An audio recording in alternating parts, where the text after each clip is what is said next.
एक राजा की 6 पत्नियां थी। राजा उन सभी को बहुत चाहता था। वो बहुत ही नेक दिल और प्रजा वत्सल राजा था। राजा विक्रम सिंह के राज्य में पशु पक्षियों से लेकर मनुष्य तक सब खुश थे, परंतु राजा के मन में एक गहरा दर्द छिपा था। उनकी 6 पत्नियां थी, पर उनमें से कोई भी उसे संतान सुख नहीं दे पाई थी। इस बात से वे हमेशा दुखी रहते थे। राजा ने इसके लिए अनेकों यज्ञ और पूजा पाठ करवाए। जिस पंडित ने जैसा बोला, राजा ने वैसा ही किया, पर किसी की कोई भी युक्ति काम न आई। संतान की चाह में राजा ने एक एक करके 6 शादियां की, पर किसी भी रानी से उसे संतान सुख की प्राप्ति नहीं हुई। एक दिन राजा विक्रम सिंह शिकार के लिए जंगल गए। वहां एक मृग का पीछा करते करते वो जंगल में दूर तक निकल गए। मृग तो भाग निकला, पर अब राजा भूख और प्यास से व्याकुल हो गए। तभी राजा के कानों में पानी के बहने की ध्वनि पड़ी।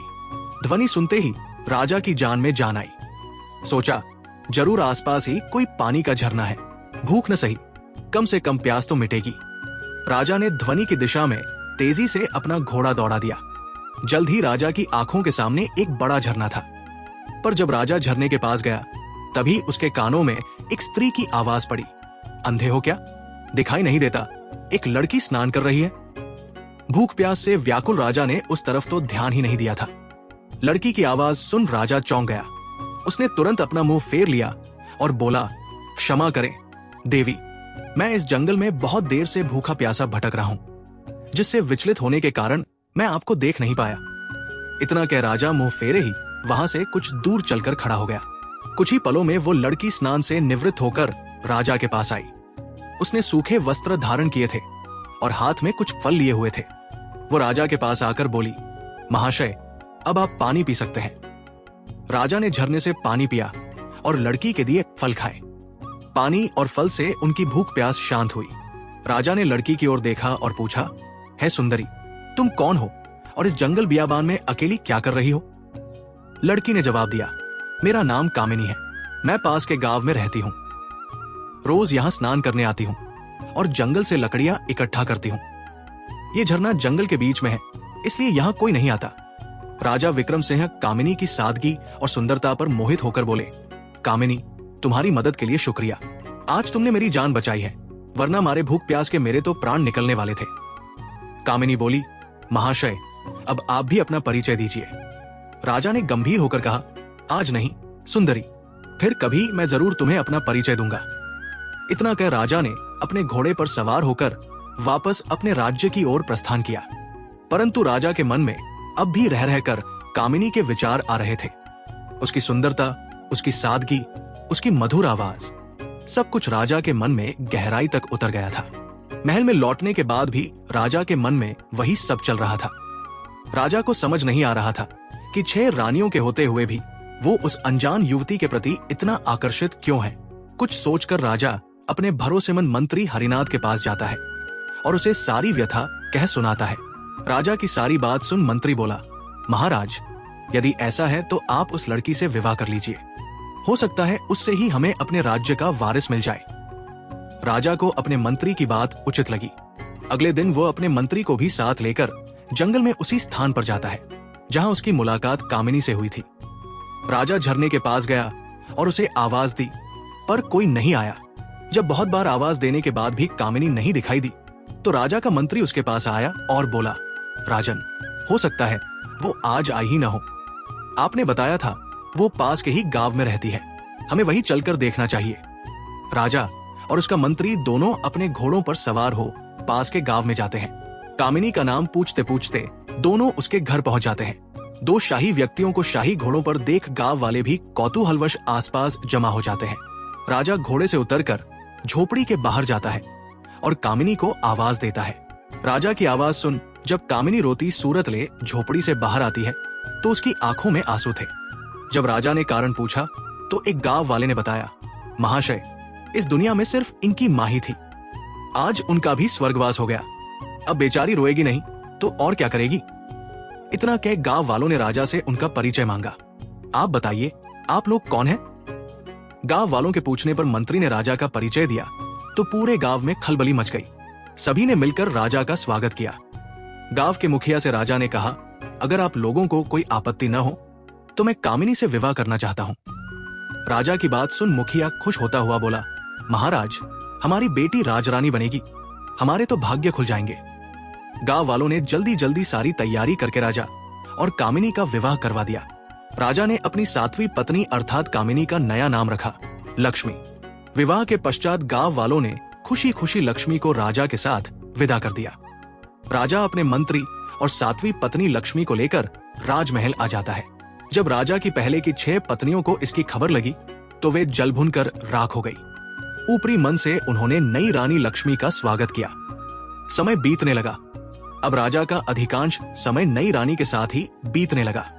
ये देखकर पुरानी रानियां और अधिक ईर्ष्या से भर गई, परंतु लक्ष्मी को इसकी भनक तक नहीं थी।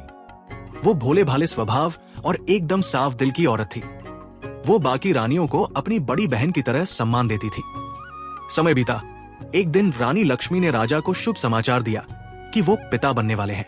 रानी के मुख से ये बात सुन राजा विक्रम सिंह की खुशी का कोई ठिकाना नहीं रहा। वो खुशी से रानी लक्ष्मी को गले लगा लेता है।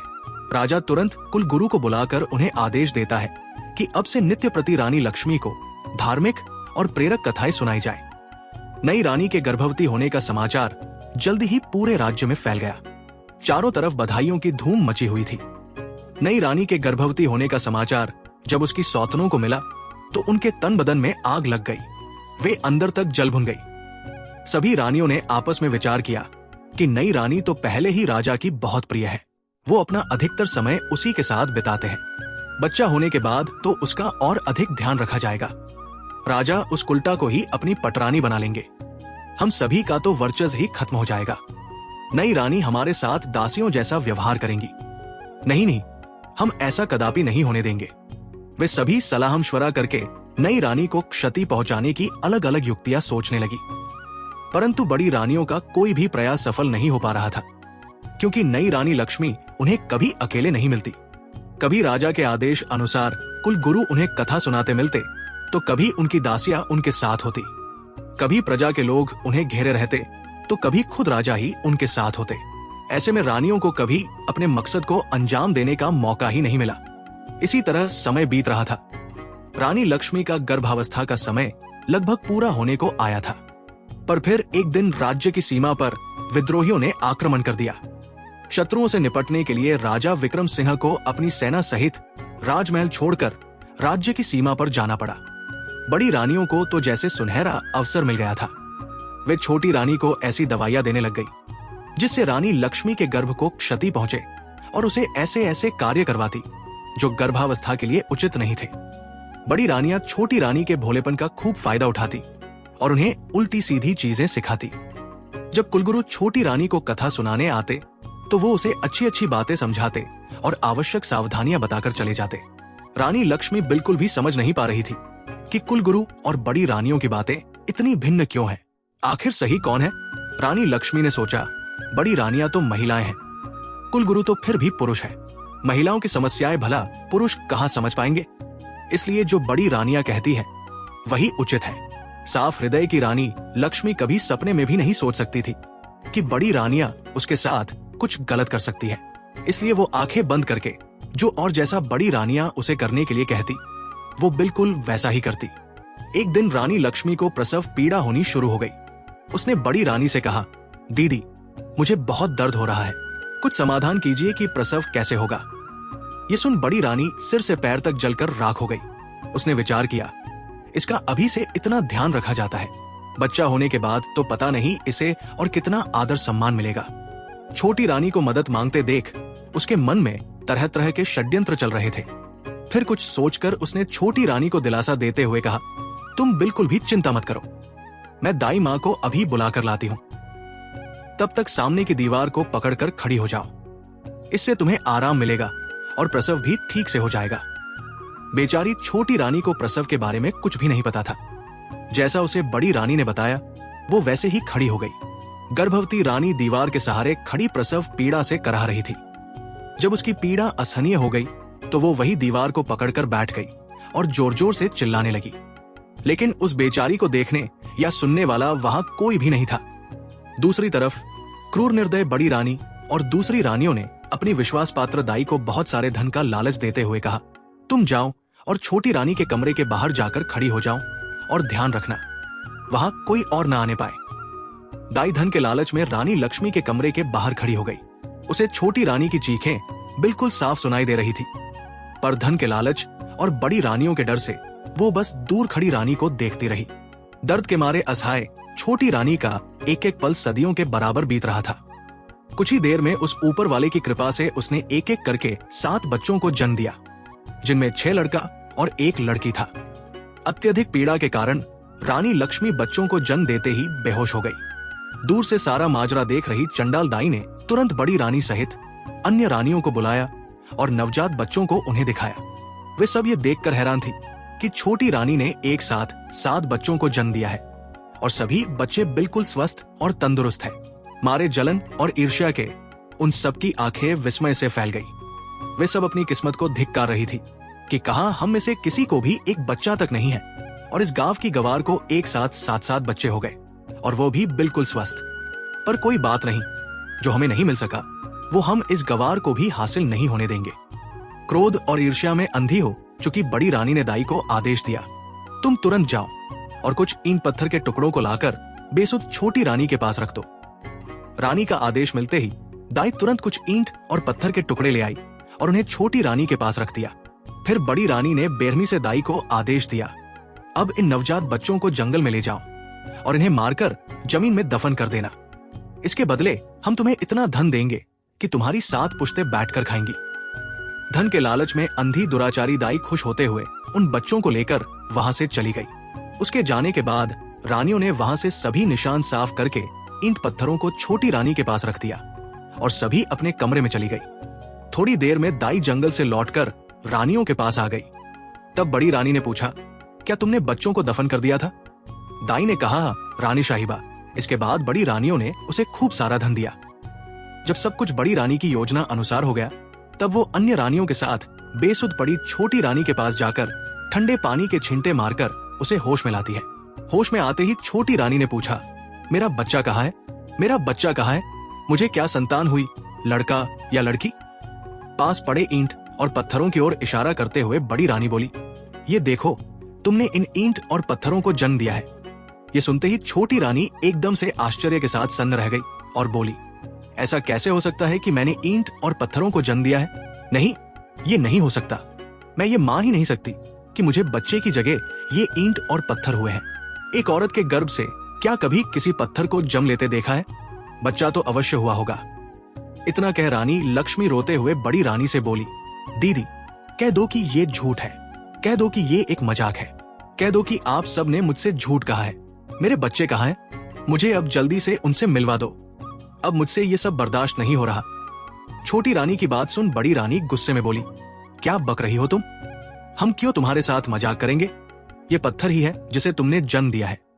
इतना कहते हुए उन्होंने उन ईंट और पत्थरों को एक थैले में भरकर रख दिया। अब बड़ी रानियों को इंतजार था तो बस राजा के आने का। छोटी रानी बेचारी खून का घूंट पीकर रह गई। भला उस अकेली की उन 6 रानियों के आगे क्या चलनी थी?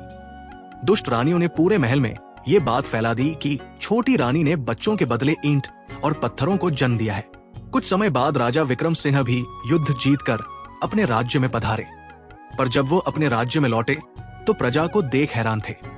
जिस प्रजा को उनके युद्ध जीतकर आने पर खुशियां मनानी चाहिए थी, नाचना गाना चाहिए था, उन सब के मुंह लटके हुए थे। ये सब देख राजा को बड़ा आश्चर्य हुआ। वो असमंजस के साथ राजभवन में आए तो बड़ी रानी सहित अन्य 6 रानियों ने उनका स्वागत किया। उनके चेहरों पर अलग ही खुशी झलक रही थी, पर छोटी रानी लक्ष्मी का चेहरा मुरझाया हुआ था। ये सब देख राजा ने अपनी छोटी रानी से पूछा, क्या हुआ रानी, आपका चेहरा मुरझाया हुआ क्यों है? छोटी रानी कुछ कहती, उससे पहले ही बड़ी रानी बोल पड़ी, महाराज, चेहरा तो मुरझाना ही था, इसका भेद जो खुल गया है। राजा बोला, भेद? कैसा भेद? तुम मुझे साफ साफ बताओ कि आखिर बात क्या है? क्या रानी का प्रसव ठीक से हो गया था? तब दुष्ट रानी दुख का दिखावा करते हुए बोली, महाराज, हमें ठग लिया गया है, हम सबके साथ बहुत बड़ा धोखा किया गया है। ये भोली सूरत वाली रानी लक्ष्मी एक झूठी, मक्कार और धोखेबाज औरत है। महाराज, ये धूर्त स्त्री गर्भवती होने का दिखावा करती रही, जबकि ये कभी गर्भवती थी ही नहीं। इसने तो बस सब दिखावा किया है। गर्भ होने पर कुछ तो होता, इसे तो ईंट और पत्थर हुए हैं। इतना कहकर बड़ी रानी ने थैले में इकट्ठे किए हुए ईंट और पत्थरों को राजा को दिखाया। ये सब देखकर राजा बोला, बड़ी रानी, आप ये क्या कह रही हैं? भला एक मानव गर्भ से कभी ईंट और पत्थरों को पैदा होते हुए देखा है तुमने? राजा की बात सुन बड़ी रानी बोली, क्षमा करें महाराज, पर हम भी तो आपको वही बताने और समझाने का प्रयत्न कर रही हैं कि इसने हमारे साथ गर्भवती होने का नाटक किया है। हम भी तो कब से उम्मीद लगाए बैठे थे कि राज्य का वारिस आएगा, हमें भी कोई माँ कहने वाला आएगा। हमारे भी कान तरस गए थे महाराज माँ शब्द सुनने को, पर इस दुष्ट औरत ने हम सबके साथ छल किया है। ये सब सुनने के बाद राजा को भी बड़ी रानी की बातों का विश्वास होने लगा। उसे भी लगने लगा कि छोटी रानी ने सबके साथ धोखा किया है। राजा छोटी रानी लक्ष्मी से कहता है, तुमने ये सब क्यों किया? रानी, तुम्हारी हिम्मत कैसे हुई हमें धोखा देने की? मैं तो जैसे तैसे विधि का विधान मानकर जी रहा था कि शायद हमारे भाग्य में संतान सुख है ही नहीं, पर तुमने तो हमें हमारे जीवन की सबसे बड़ी आशा दिखाकर उस पर पानी फेर दिया। गुस्से से भरा राजा लगातार अपनी छोटी पत्नी को सुनाए जा रहा था, मैंने तो तुम्हारा मासूम सा चेहरा देखकर तुमसे शादी की थी। मुझे क्या पता था तुम हमारे साथ इतना बड़ा विश्वासघात करोगी। आज से तुम इस महल में एक रानी नहीं बल्कि नौकरानी बनकर रहोगी। अब चली जाओ मेरी नजरों के सामने से, नहीं तो पता नहीं मैं गुस्से में क्या कर बैठूंगा। बेचारी छोटी रानी अत्यंत दुखी हृदय से चुपचाप कमरे से बाहर चली जाती है। इस घटना के बाद राजमहल में छोटी रानी का जीना दूभर हो गया। बड़ी रानियां उसके साथ बहुत बुरा व्यवहार करती, नौकरानियों से भी ज्यादा उससे काम लिया जाता। छोटी रानी बेचारी जैसे तैसे अपने दिन काट रही थी। उसके पास कोई ऐसा प्रमाण भी नहीं था जिससे वो साबित कर सके कि वो सच में गर्भवती थी। अत्यंत दुखों से घिरी बेचारी छोटी रानी रात में घंटों अकेली बैठकर रोती रहती और सोचती, हे भगवान, ये मेरे साथ क्या हो गया? मुझसे ऐसा क्या पाप हो गया जिसकी मुझे इतनी बड़ी सजा मिल रही है? छोटी रानी को ये सोच सोचकर आश्चर्य होता कि मेरे नन्हे नवजात बच्चों के साथ पता नहीं क्या हुआ होगा, कहां और किस अवस्था में होंगे। वो पता नहीं जिंदा भी है या फिर काल का ग्रास बन गए। कई बार वो सोचती कि क्यों न सब कुछ छोड़ छाड़ कर वापस अपने गांव में चली जाऊं और अपनी पहले वाली जिंदगी जीऊं। पर फिर उसे गांव वालों का ख्याल आ जाता कि कैसे उन सब ने उसे कितने अरमानों से राजा के साथ विदा किया था। कितने खुश थे पूरे गांव के लोग। अब वापस जाकर उन सबको क्या जवाब दूंगी? किस मुंह से अपने दुर्भाग्य की कथा उनको बताऊंगी? यही सब सोचकर वो गांव जाने का विचार त्याग देती। ऐसे ही समय गुजरता गया। एक दिन राजा विक्रम सिंह अपने राज दरबार में बैठा था। तभी उनके राज्य में स्थित एक छोटे से गांव का प्रधान उनके पास आता है और हाथ जोड़कर राजा से कहता है, महाराज, आज मैं आपके सामने अपने गांव की एक बहुत ही विचित्र घटना के बारे में बताने के लिए हाजिर हुआ हूँ। ये घटना इतनी विचित्र है महाराज कि इसके बारे में आपको अवश्य पता होना चाहिए। राजा विक्रम सिंह ग्राम प्रधान की बात सुन कहता है, कहो प्रधान जी, ऐसी क्या विचित्र घटना हुई भला? तब ग्राम प्रधान राजा को बताना आरंभ करता है, महाराज, हमारे गांव के पास ही एक जंगल लगता है, जहां से गुजरते वक्त पिछले कुछ समय से हम वहां एक चंपा फूल का पौधा और उसके आसपास बांस के कई पेड़ों को देख रहे हैं। पर महाराज, विचित्र बात तो ये है कि उन पौधों को किसी गांव वाले ने नहीं उगाया, बल्कि वो खुद ही वहां उगाए हैं। और उससे भी विचित्र बात है उन पौधों की उगने की बनावट। उन्हें देखकर बिल्कुल ऐसा लगता है महाराज जैसे वो बांस के पौधे खास तौर पर उस चंपा के पौधे की सुरक्षा के लिए ही लगाए गए हों। ग्राम प्रधान की बात सुन राजा बोल पड़ा, तुम ये क्या कथा सुना रहे हो? भाई, मेरी तो कुछ समझ में नहीं आ रहा, और इसमें ऐसी हैरान कर देने वाली आखिर क्या बात है? पौधे ही तो हैं, उग गए होंगे किसी भी तरह। ग्राम प्रधान बोला, क्षमा करें महाराज, पर आप पहले मेरी पूरी बात तो सुन लीजिए। जितनी विचित्र उन पौधों की बनावट है, उससे कहीं ज्यादा विचित्र ये बात है कि वो चंपा का पौधा अत्यंत खुशबूदार फूलों से लदा हुआ है, और जब कोई ग्रामीण अथवा राहगीर उसके फूलों को तोड़ने का प्रयत्न करता है तो वो किसी जादुई पौधे की तरह रहस्यमय ढंग से ऊंचा होता चला जाता है। इतना ऊंचा कि हाथ से फूल तोड़ना तो दूर की बात है, किसी लंबी लकड़ी से भी उस पौधे के फूलों को तोड़ पाना असंभव है महाराज। अब राजा विक्रम सिंह को ग्राम प्रधान की बातों में रुचि बढ़ने लगती है। वे पूरे ध्यान से उसकी बातें सुन रहे थे। आगे गांव का सरपंच बोला, और महाराज, सबसे विचित्र और हैरान कर देने वाली बात तो ये है कि वे पौधे आपस में किसी मानव की तरह बात करते हैं। ग्राम प्रधान की ये बात सुन कुछ देर पहले जो राजा उसकी बातों को हल्के में ले रहा था, अब वो चौंक कर बैठ जाता है कि पौधे आपस में बातें करते हैं, और वो भी बिल्कुल मनुष्य की तरह बोलकर। राजा के साथ साथ पूरा राज दरबार आश्चर्यचकित हो जाता है। सभी चौंक कर एक दूसरे का मुंह देख रहे थे। राजा विक्रम सिंह हैरानी से ग्राम प्रधान से कहता है, ऐसे कैसे हो सकता है कि पौधे मनुष्यों की तरह बात करें? ठीक है प्रधान जी, अब ये भी बता दीजिए कि वो पौधे आखिर बात क्या करते हैं? प्रधान जी राजा को जवाब देते हुए कहते हैं, महाराज, जब भी कोई मनुष्य फूल तोड़ने के लिए चंपा के पौधे की तरफ हाथ बढ़ाता है तो चंपा के पौधे से आवाज आती है कि बांस भैया गांव के ग्रामीण फूल तोड़ने के लिए आए हैं, इनको फूल दूं या लगो आकाश। इसके बाद उन बांस के पौधों से आवाज आती है, नहीं बहना, लगो आकाश। और उसके आगे का तो मैंने आपको बताया ही है महाराज कि चंपा की डालियां इतनी ऊंची होती चली जाती है कि उनसे फूल तोड़ना असंभव है, परंतु सुबह जमीन में अपने आप अत्यंत सुगंधित फूल बिखरे हुए मिलते हैं। पर आज तक कोई भी व्यक्ति उन फूलों को अपने हाथों से नहीं तोड़ पाया है। गांव के सरपंच की बात सुन राजा विक्रम सिंह सोच में पड़ जाता है। फिर कुछ देर विचार कर वो अपने भरोसेमंद मंत्री हरिनाथ को बुलाकर उसे निर्देश देते हुए कहता है, मंत्री जी, आप फौरन वहां जाओ और सच का पता लगाओ। मंत्री हरिनाथ ने कहा, जी महाराज। इतना कहकर वो तुरंत ग्राम प्रधान को साथ ले गांव के लिए चल पड़ता है।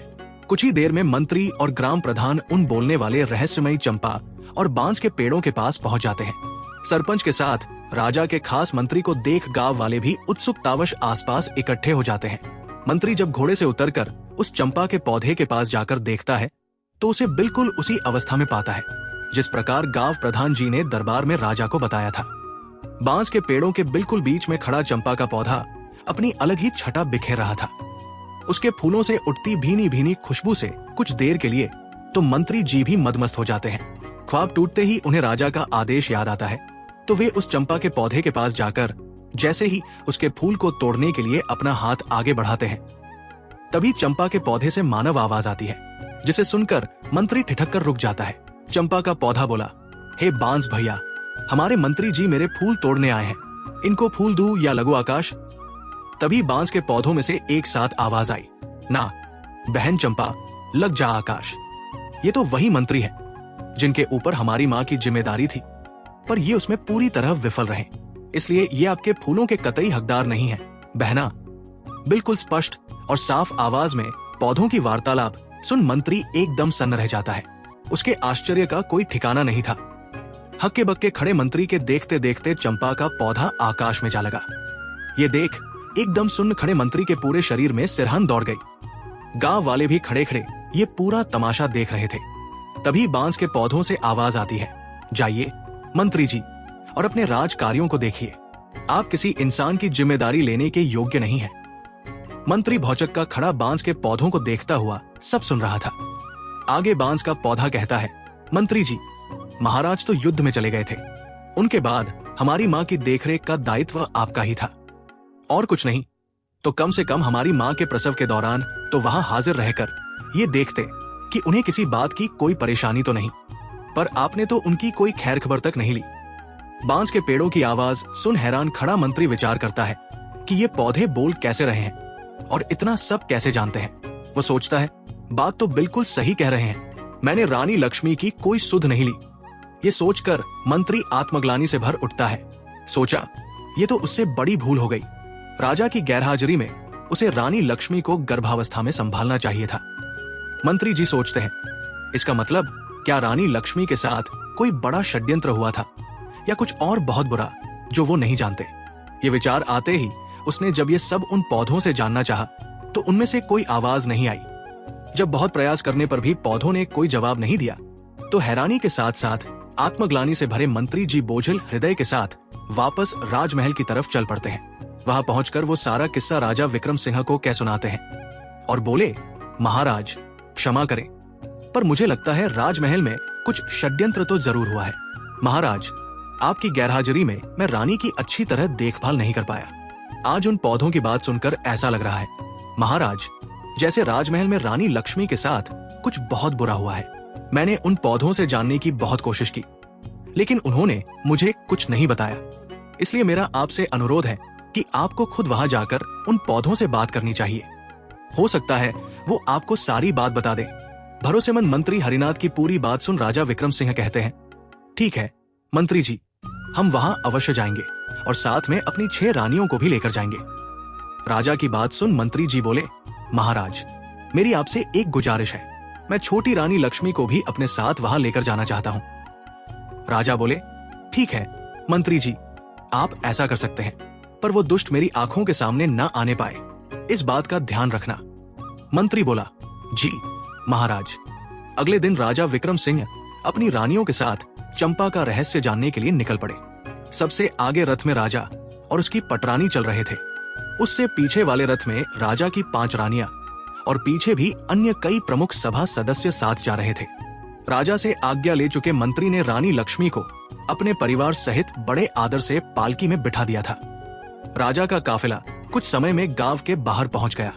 वहां पहुंचने पर जंगल के बाहर गांव की सीमा पर वो अपना पड़ाव डाल देते हैं। पूरे राज्य परिवार को आया देख गांव के ग्रामीण उनके स्वागत में जुट गए। कुछ समय विश्राम कर सभी चंपा के पौधे के पास पहुंच जाते हैं और उसके चारों तरफ घेरा डालकर बैठ जाते हैं। आज भी चंपा का पौधा अपनी सामान्य ऊंचाई पर खड़ा लहला रहा था और चारों तरफ अपनी खुशबू बिखेर रहा था। सब लोग उसकी खुशबू से सराबोर हो उठे, पर राजा तो चंपा के पौधे के रहस्य को जानने के लिए बेताब था। राजा की 6 पत्नियां उसके साथ बैठी थी और छोटी रानी लक्ष्मी मंत्री जी की पत्नी के साथ बैठी हुई थी। तभी बड़ी रानी यानी राजा की पटरानी राजा से बोली, महाराज, यदि आपकी आज्ञा हो तो क्या मैं इस खुशबूदार चंपा के पौधे से कुछ फूल तोड़ लूं? राजा बोला, अवश्य रानी साहिबा।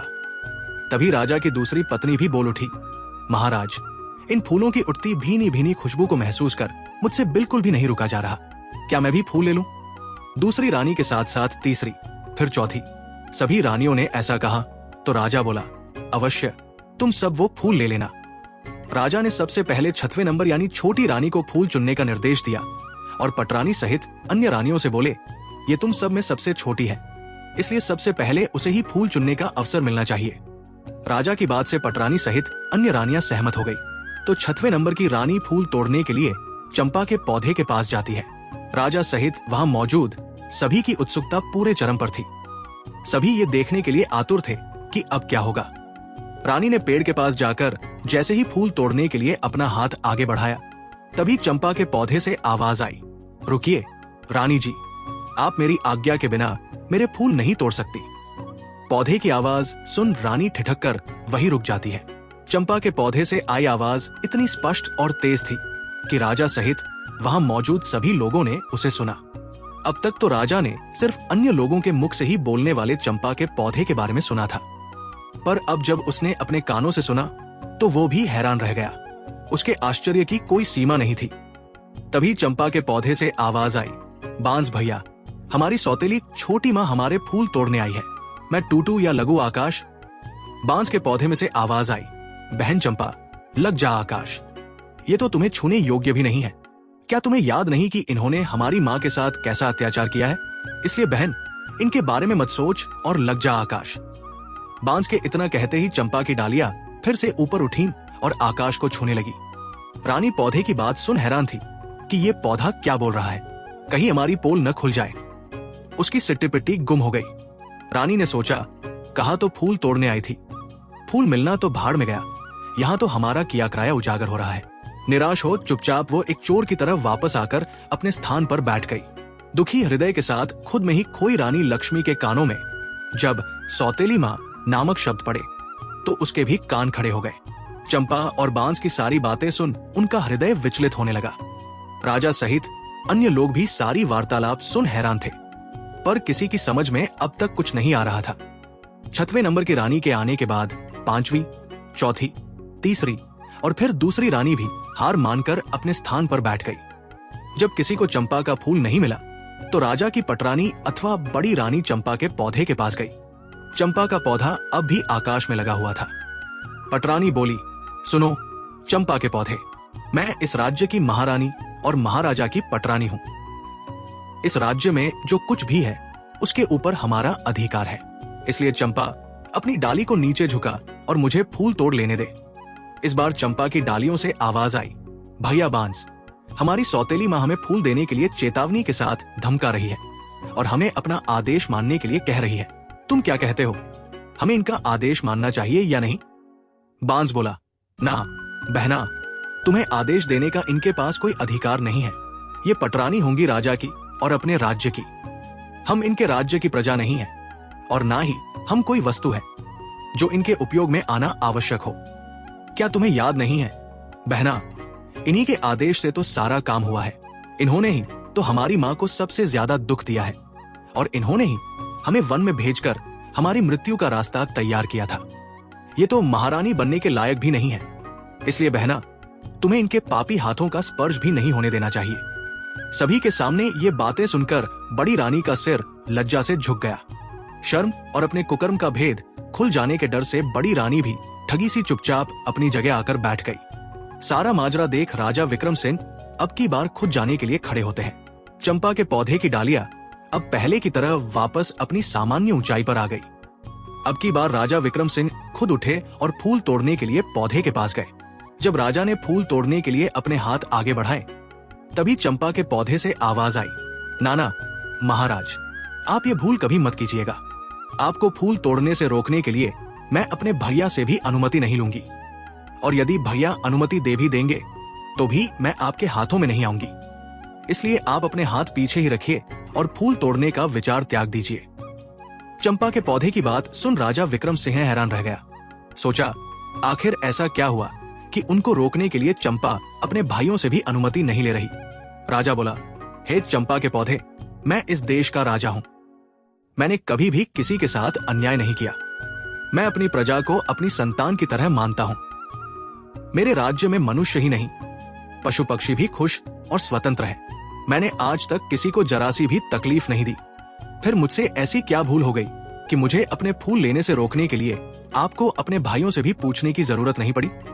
तब चंपा के पौधे से आवाज आई, हे राजा महाराज, इसमें कोई शक नहीं कि आपने आज तक किसी भी जीव जंतु को कोई तकलीफ नहीं दी, परंतु महाराज, आप में एक सबसे बड़ी कमी है कि आप कानों के कच्चे हैं। जो कोई भी आपसे जैसा भी कहता है, आप बिना सच्चाई जाने वैसा ही मान लेते हैं। खुद से कभी भी सच्चाई जानने की कोशिश नहीं करते। आपने प्रजा को तो संतान मान लिया, लेकिन क्या कभी आपने अपनी संतान की खोज खबर करने की जरा सी भी कोशिश की? क्या आपने कभी ये जानने की कोशिश की कि आपकी अपनी संतान कहाँ है?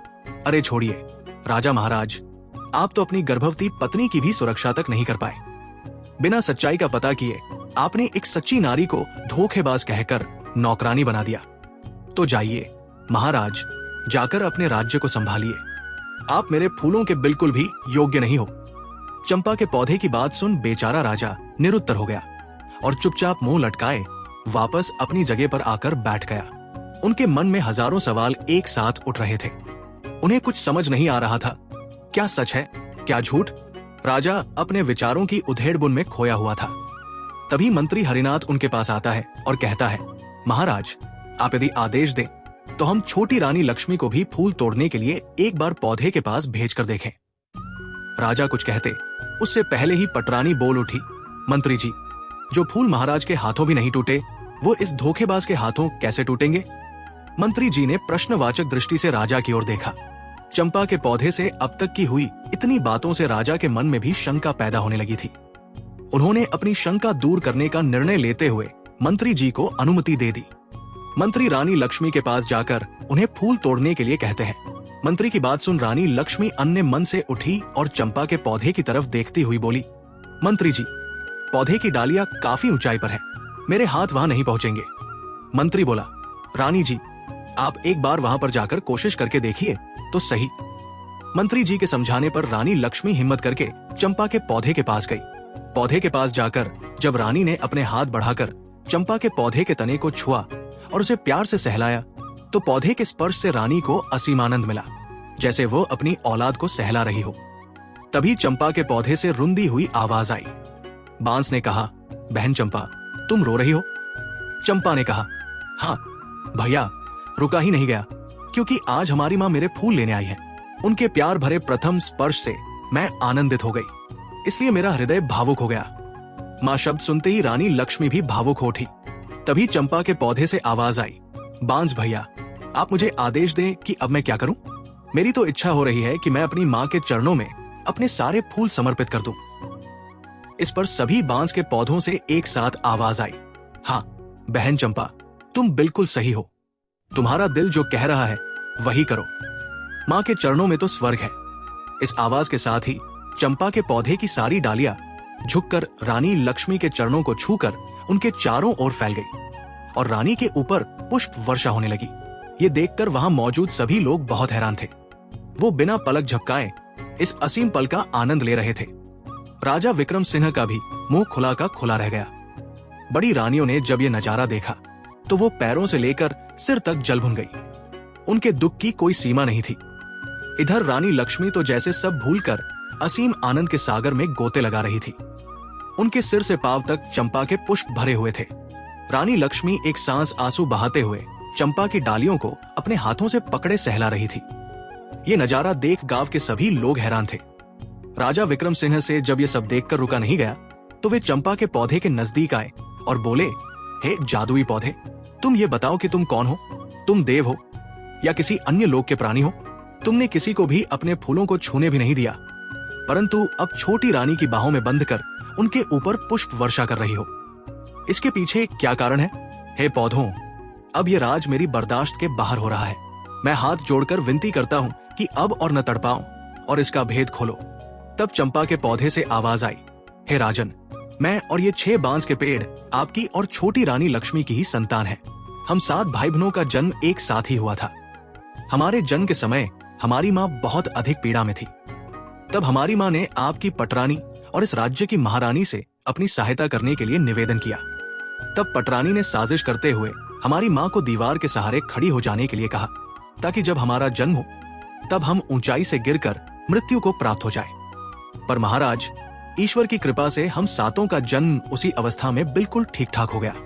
पर हमारी माँ दर्द के कारण हमें जन्म देते ही बेहोश हो गई। उनकी बेहोशी का फायदा उठाते हुए बड़ी रानी ने एक दाई को बुलाया और उसे पैसों का लालच देकर हमें मारकर जंगल में जमीन में दबाने के लिए कहा। मात्र कुछ सेकंड्स के नवजात बच्चों को दफन करने के लिए बेरहम दाई जंगल की ओर चल पड़ी। दाई को जंगल भेजने के बाद बड़ी रानी सहित अन्य रानियों ने अपने घिनौने षड्यंत्र के तहत कुछ ईंट और पत्थर के टुकड़ों को हमारी माँ के पास रख दिया।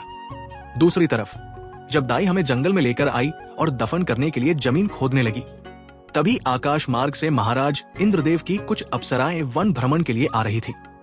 जब उनकी दृष्टि हम पर पड़ी तो उन्हें हम पर दया आ गई। उन्होंने हमें उठा लिया और अपनी शक्तियों से बहुत जोर की आंधी चला दी। धूल मिट्टी उड़ने के कारण दाई हमें खोजती रह गई। हमारे नहीं मिलने पर महल में जाकर उसने महारानी के डर से झूठ बोल दिया कि उसने हमें मारकर जमीन के अंदर दबा दिया है। दाई के वहां से जाने के बाद अप्सराओं ने मेरे 6 भाइयों को बांस में बदल दिया और मुझे चंपा के फूल का पौधा बना दिया। बस उन्हीं की कृपा से हमें सभी बातें याद हैं और हम सभी को पहचान कर उनके अनुसार अपना व्यवहार कर पा रहे हैं और मानव की आवाज में बोल पा रहे हैं। सारी बातें जान राजा सहित वहां मौजूद सभी लोग हैरान थे। रानी लक्ष्मी की आंखों से तो अश्रु रुकने का नाम ही नहीं ले रहे थे। राजा विक्रम सिंह बोले, मेरे बच्चों, तो क्या तुम सबब ऐसे ही पौधों के रूप में रहोगे? क्या ऐसा कोई भी रास्ता है जिससे तुम अपने मानव रूप में आ सको?